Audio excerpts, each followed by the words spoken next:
Hello and welcome to Millennium News Hour. I am Tanzib and Nawreen. In today's bulletin, we will present top and trending news from across the nation and the world.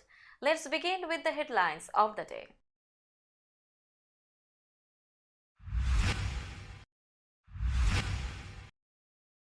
Biden rolls out budget plan, challenges GOP to follow suit.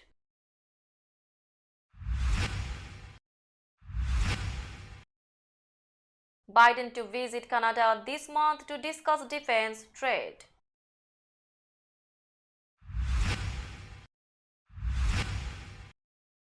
Trump invited to testify before New York grand jury, lawyer says.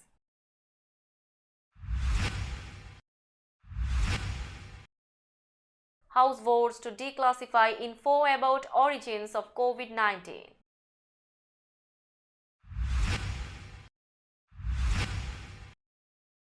DeSantis visits Iowa as interest in likely Trump rival rises.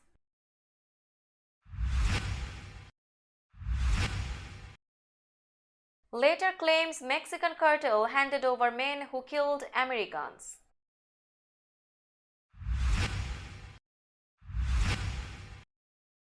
In a first since 1961, the Oscars carpet will not be red.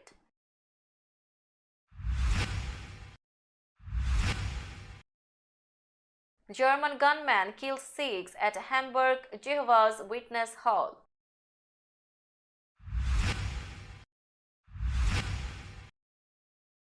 Ukraine rebounds from Russian barrage, restores power supply.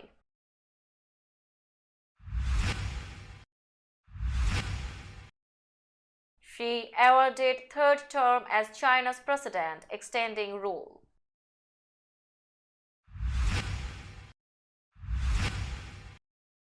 UK-France mend ties, leaders agree to tackle channel boards.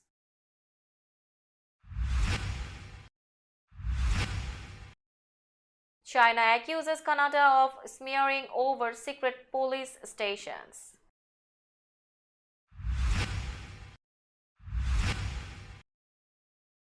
Malaysia ex-PM Muhydin charged with corruption laundering.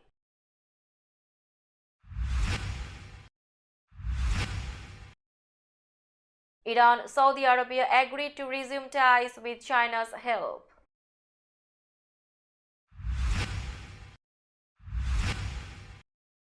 UK has new Duke of Edinburgh as king, gives his brother title.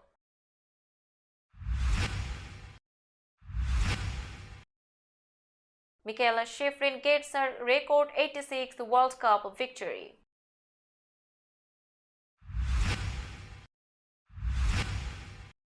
And Nakashima beats Isner at Indian Wells minus Djokovic, Nadal.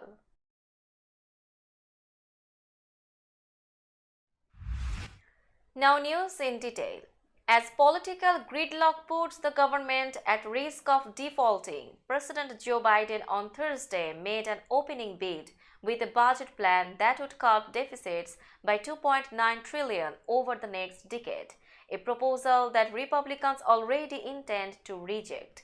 It's part of a broader attempt by the president to call out House Republicans who are demanding severe cuts to spending in return for lifting the government's legal borrowing limit. But the GOP has no counteroffer so far, other than a flat no to a Biden blueprint with tax increases on the wealthy that could form the policy backbone of Biden's yet-to-be-declared campaign for re-election in 2024. Striding around a stage at a Union Training Center in Philadelphia, Biden seemed to be in full campaign mode as he spoke about his plan for the government's finances and how his values contrasted with Republican priorities. I just laid out the bulk of my budget, Biden said. Republicans in Congress should do the same thing. Then we can sit down and see where we disagree. Yet the president doubted that GOP lawmakers could make their numbers match their calls for a balanced budget, and he suggested that any efforts to do so could come at the expense of middle-class families. President Joe Biden will visit Canada later this month, the White House announced on Thursday, where he will address the country's parliament and meet with Canadian Prime Minister Justin Trudeau. A key point on the agenda will be modernizing the North American Aerospace Defense Command, which monitors the skies above the continent. The defense partnership was in the spotlight recently when NORAD tracked a suspected Chinese spy balloon that passed over the two countries before being shot down over the coast of South Carolina. A U.S. fighter jet later shot down an unidentified flying object in Canadian airspace. White House Press Secretary Karine Jean-Pierre said Biden will be joined by First Lady Jill Biden and they will spend March 23 and 24 in Ottawa. She said the trip will reaffirm the United States' commitment to the U.S.-Canada partnership and promote our shared security, shared prosperity, and shared values. Former President Donald Trump has been invited to testify before a New York grand jury that has been investigating hush money payments made on his behalf during his 2016 presidential campaign. According to one of his lawyers, Trump attorney Joseph Tacopina confirmed Thursday that the Manhattan District Attorney's Office has invited the former president to testify next week as prosecutors near a decision on whether to proceed with what could be the first criminal case ever brought against a former U.S. president. The invitation to testify was first reported by the New York Times. Any indictment would come as Trump is ramping up a run to regain the White House in 2024 while simultaneously battling legal problems on multiple fronts. The House voted unanimously on Friday to declassify U.S. intelligence information about the origins of COVID-19, a sweeping show of bipartisan support near the third anniversary of the start of the deadly pandemic. The 419-0 vote was final approval of the bill, sending it to President Joe Biden's desk to be signed into law. Debate was brief and to the point. Americans have questions about how the deadly virus started and what can be done to prevent future outbreaks. The American public deserves answers to every aspect of the COVID-19 pandemic, said Representative Michael Turner, the chairman of the House Intelligence Committee. That includes, he said, how this virus was created and specifically whether it was a natural occurrence or was the result of a lab-related event. The order to declassify focused on intelligence related to China's Wuhan Institute of Virology, citing potential links between the research that was done there and the outbreak of COVID-19, which the World Health Organization declared a pandemic on March 11, 2020. U.S. intelligence agencies are divided over whether a lab leak or a spillover from animals is the likely source of the deadly virus. Experts say the true origin of the coronavirus pandemic, which has killed more than 1 million Americans, may not be known for many years, if ever. Florida Governor Ron DeSantis was in Iowa Friday to introduce himself to an expectant audience of Republicans, making a long-awaited visit ahead of a likely 2024 presidential bid. DeSantis spoke in Davenport and then was heading to Des Moines in his first trip to the lead-up voting state as anticipation over his expected White House campaign has been building. With the Iowa caucuses less than a year away, Republicans in the state are ready to take a harder look at DeSantis, a top-tier presidential prospect viewed as a rival to former President Donald Trump. A lot of people are excited with DeSantis, people that I talk to. There has been so much talk. The expectations are really high for him, said Emma Aquino-Nemesek, an Eastern Iowa County Republican committee member who is curious about DeSantis but feels deep loyalty to Trump. DeSantis was appearing with Iowa Governor Kim Reynolds on Friday morning in Davenport and that evening in Des Moines to promote his new book, The Courage to Be Free, which was released last week. A letter claiming to be from the Mexican drug cartel blamed for abducting 4 Americans and killing 2 of them condemned the violence and said the gang turned over to authorities its own members who were responsible. In a letter obtained by the Associated Press through a Tamaulipas state law enforcement official, the Scorpions faction of the Gulf Cartel apologized to the residents of Matamoros, where the Americans were kidnapped, the Mexican woman who died in the cartel shootout, and the 4 Americans and their families. We have decided to turn over those who were directly involved and responsible in the events, who at all times acted under their own decision-making and lack of discipline, the letter reads, adding that those individuals had gone against the cartel's rules, which include respecting the life and the well-being of the innocent. Drug cartels have been known to issue communiques to intimidate rivals and authorities, but also at times like these as public relations work to try to smooth over situations that could affect their business. And last Friday's violence in Matamoros was bad for cartel business. Many things about the Academy Awards have changed over the years, but for the past 6 decades, there has been at least one constant, the red carpet. The hues have varied over the years, but it has always been some shade of red until this year. On Wednesday, outside the Dolby Theatre in Hollywood, workers unspooled a champagne-colored carpet as Jimmy Kimmel, who is hosting the 95th Oscars on Sunday, presided over the occasion. The decision to change the color came from creative consultants Lisa Love, a longtime Vogue contributor, and Raul Avila, the creative director for the glamorous Met Gala in New York. This year, the carpet will be covered in part to protect the stars and cameras from the weather, but also to help turn the arrivals into an evening event. For Love, there has always been a disconnect between the elegant black tie dress code and the fact that it's mid-afternoon when people arrive to be photographed in the daylight. With a covered carpet, they could change that. Now it's time for global updates.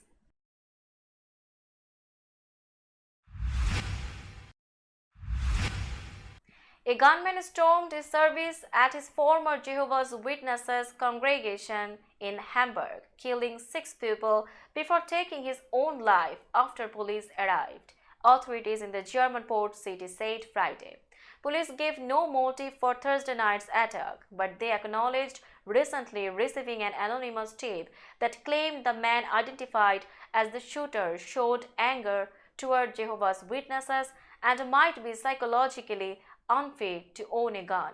8 people were wounded, including a woman who was 28 weeks pregnant and lost the baby.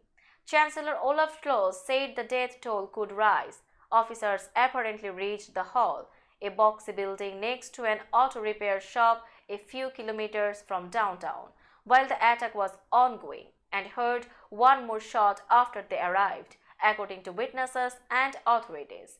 They did not fire their weapons, but officials said their intervention likely prevented further loss of life. Scholz, a former Hamburg mayor, lamented the terrible incident in my home city. All of the victims were German citizens, apart from 2 wounded women, one with Ugandan citizenship and one with Ukrainian. Officials said the suspected gunman was a 35-year-old German national identified only as Philip F., in line with the country's privacy rules. Police said he had left the congregation voluntarily, but apparently not on good terms, about a year and a half ago. Ukraine's capital had most of its power supply restored Friday, officials said, as the country again responded swiftly and defiantly to the latest Russian missile and drone barrage targeting critical infrastructure.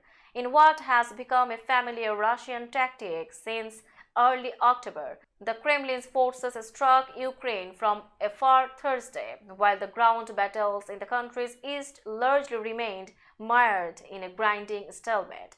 The apparent aim of attacking power stations and other infrastructure is to weaken Ukraine's resolve and compel the Ukrainian government to negotiate peace on Moscow's terms. Ukrainian authorities scrambled to counter the consequences of the latest bombardment, part of a recurring cycle of urban smash and repair that has brought little change in the course of the war, which recently entered its second year. Chinese leader Xi Jinping was awarded a third five-year term as the nation's president Friday, putting him on track to stay in power for life at a time of severe economic challenges and rising tensions with the US and others. The endorsement of Xi's appointment by the ceremonial National People's Congress was a foregone conclusion for a leader who has sidelined potential rivals and filled the top ranks of the ruling Communist Party with his supporters since taking power in 2012. The vote for Xi was 2,952 to 0 by the NPC, members of which are appointed by the ruling party. Xi, who is 69 years old, had himself named to a third five-year term as party general secretary in October, breaking with the tradition under which Chinese leaders handed over power once a decade.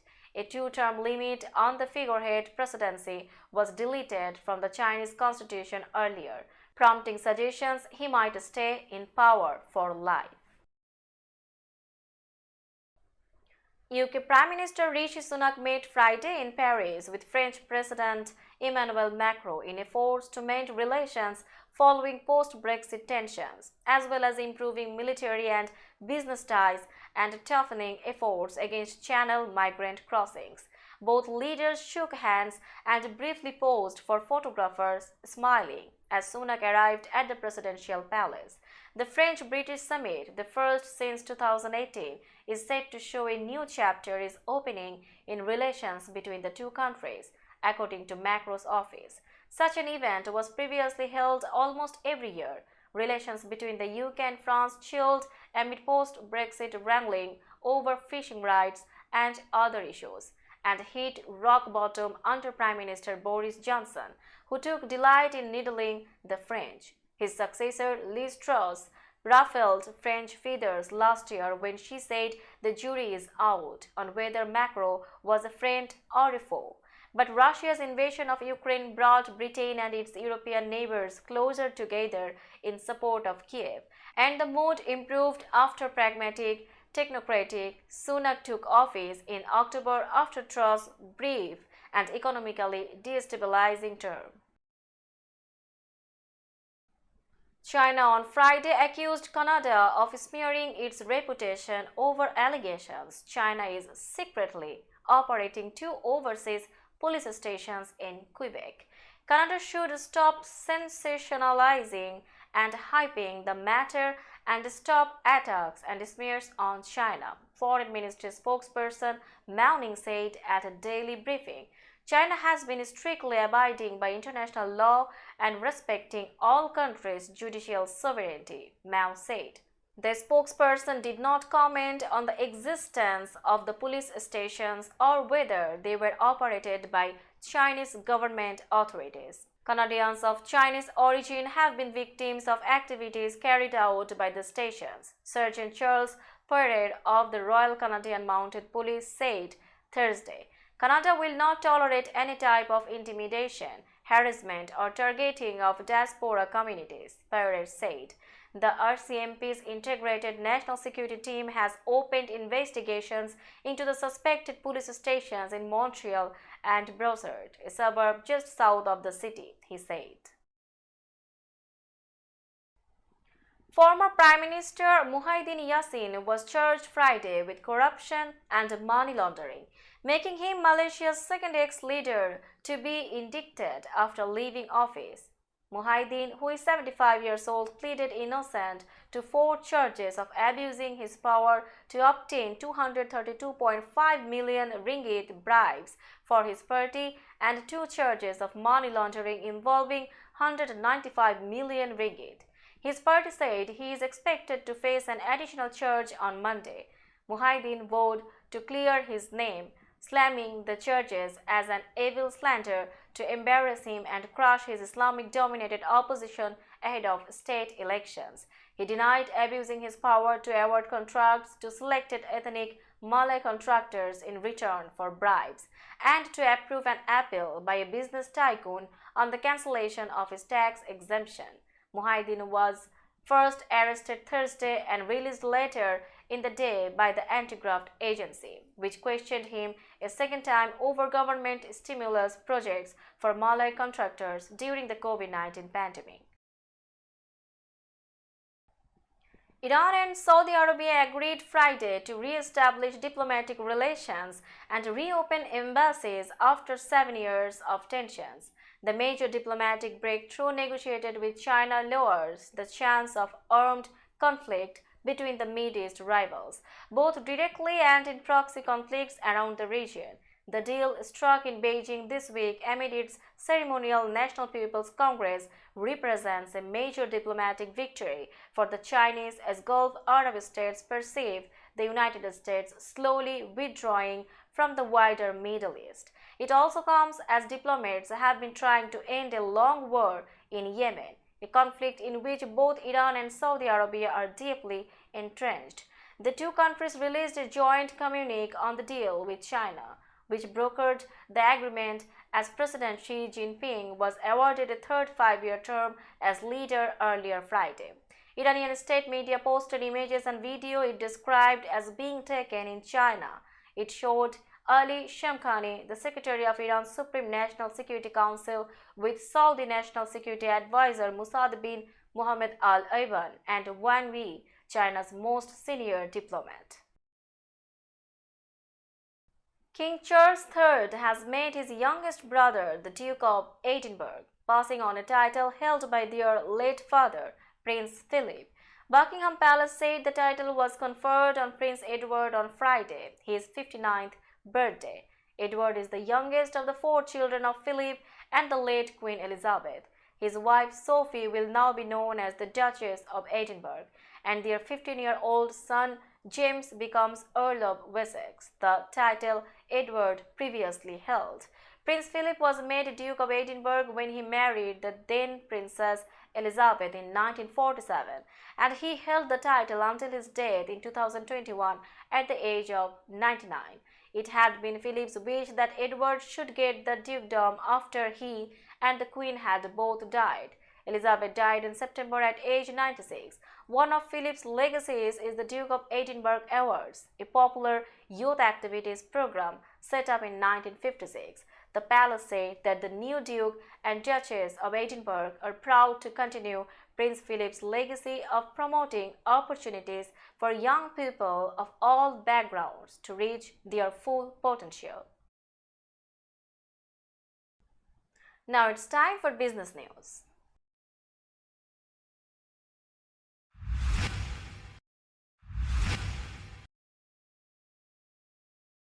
Today's New York stock close price is 14,856.47. The NYSE Composite is decreased by 284.32 points or 1.88%.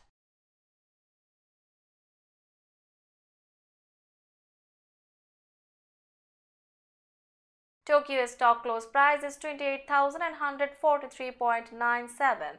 The Nikkei 225 index is decreased by 479.18 points or 1.67%.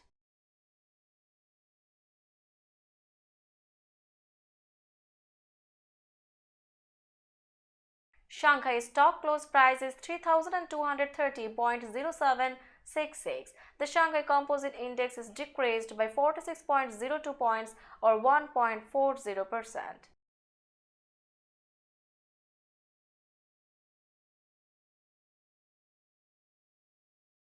Hong Kong stock close price is 19,319.92.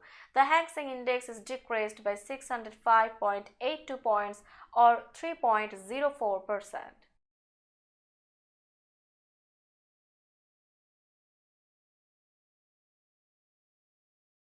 Bombay stock close price is 59,135.13. The Sensex index is decreased by 671.15 points or 1.12%.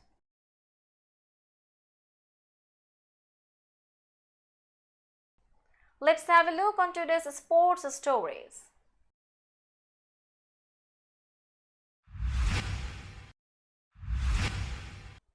Moments after winning her record-tying 86th World Cup race, Mikaela Shiffrin was asked by a Swedish broadcaster to directly address Ingemar Stenmark, the skiing standout who had promised to watch at home on television. From one grade to another, the 27-year-old American spoke to the 66-year-old Swede of her respect for him and the historic mark he set in 1989 that was long thought to be beyond reach. Shiffrin matched the Swede's mark by winning a giant slalom on Friday. She can break the record on Saturday in a slalom race. Those are her specialties, just as they were for Stenmark in the 1970s and 80s. Brandon Nakashima took advantage of two double faults by John Isner in an error-filled game to collect the match's only service break and went on to reach the second round at the BNP Paribas Open with a 7-6, 6-3 victory in the All-American contest Wednesday. Kansas City Chiefs quarterback Patrick Mahomes was in the stands as play got started at the year's first Masters 1000 event, a combined tournament for women and men. Let's have a look on today's weather forecast.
That's all in today's news. Keep watching Millennium News 24 for latest news. Millennium TV USA and Millennium News 24 network is transmitted and available to be watched free for all at TVs such as Sony, Samsung, LG, Roku TV, Amazon TV and Apple TV. And also in all European countries and Australia, available with the Sky Network, Worldwide Jago TV, Radiant IPTV, Worldwide Jago BD Network and Horizon Satellite globally. Stay connected with us for all types of informative and entertainment program. Thank you.